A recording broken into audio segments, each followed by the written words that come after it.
Common sense, the big picture. A. Prologue. B. Solomon challenges young people to wise behavior. C. Solomon challenges all people to wise living. D. Wisdom for people in leadership. And E. The epilogue. A. Chapter 1, 1 through 7. B. Chapter 1 through 9. C. Chapter 10. D. Chapter 25 to 31. E. Chapter 31. Common sense. The idea sounds so folksy and simple. Oddly enough, however, we seem to have less and less of it. Perhaps it's because we are too busy or distant to learn from our parents and grandparents. Just as common sense is rare, godly wisdom is also a quality hard to find. The book of Proverbs can be a helpful resource to fill the void left by the lack of wisdom and common sense in society today. By reading and heeding the wise words of Proverbs, we can avoid many common destructive mistakes that come so naturally from our ignorance, denial, and pride. Although he made numerous costly mistakes, Solomon was the wisest person who ever lived.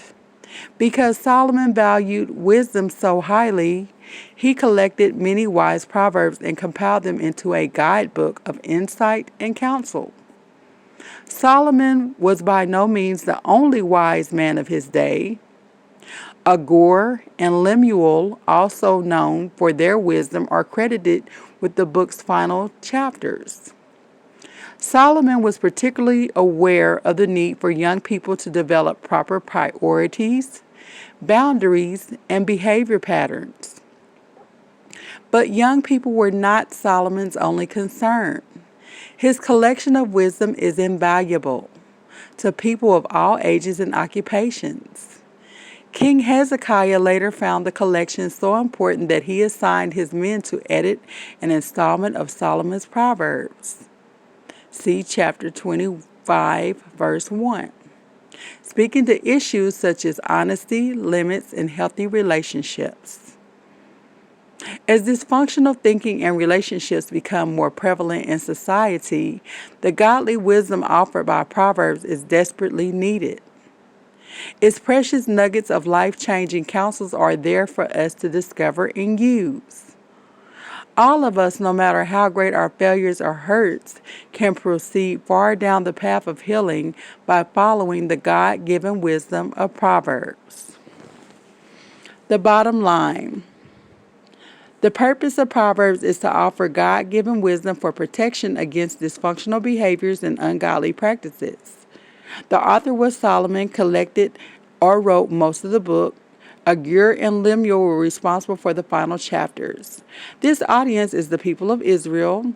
The date that it was written, much of the book was compiled during Solomon's reign, which was 970 through 930 BC.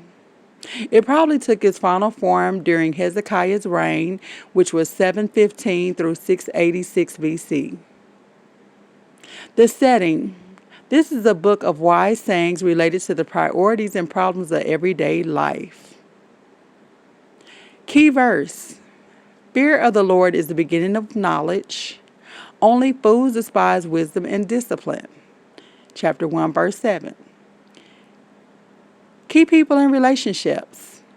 Parents and children, husbands and wives, leaders and citizens, people and God, with warnings against unhealthy and sinful relationships. Recovery themes. The importance of common sense. Any good recovery program is filled with common sense and wisdom. If our addictive behavior has roots in our early life, we may have missed the opportunity of learning both common sense and wisdom. In recovery, we seek to learn what we have missed. The book of Proverbs is a primary source. In contrast to a person with common sense is the fool, who is portrayed as a stubborn, willful person who either hates or ignores God.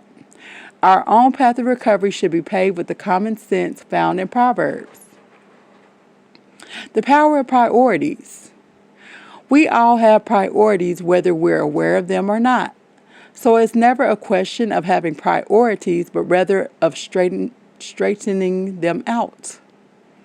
A big part of the recovery process involves sorting out our priorities, turning them over to God, and getting them to line up with His will. As our priorities reflect God's will, we will progress in recovery and avoid destructive relapses. The book of Proverbs contains wisdom and practical advice that reflect God's desire for us. If we follow this advice, we will discover a significant part of God's will for our life. The role of boundaries. A big part of setting personal boundaries in our life is knowing how and when to say no. Solomon recorded for us a large number of situations where saying no is the wisest option. Family situations, sexual situations, monetary, that is money situations, business situations, and social situations. As we take these proverbs and make them a part of our lives, we will develop clearer boundaries and have a better sense of when we should say no. Building healthy relationships. The recovery process will only be as successful as the health of our relationships. We may have the best intentions, but if we are surrounded with unhealthy relationships, we are headed nowhere. The book of Proverbs gives us sound advice for building healthy relationships with friends, family, and co-workers. We are called to be consistent and tactful and to use self-discipline.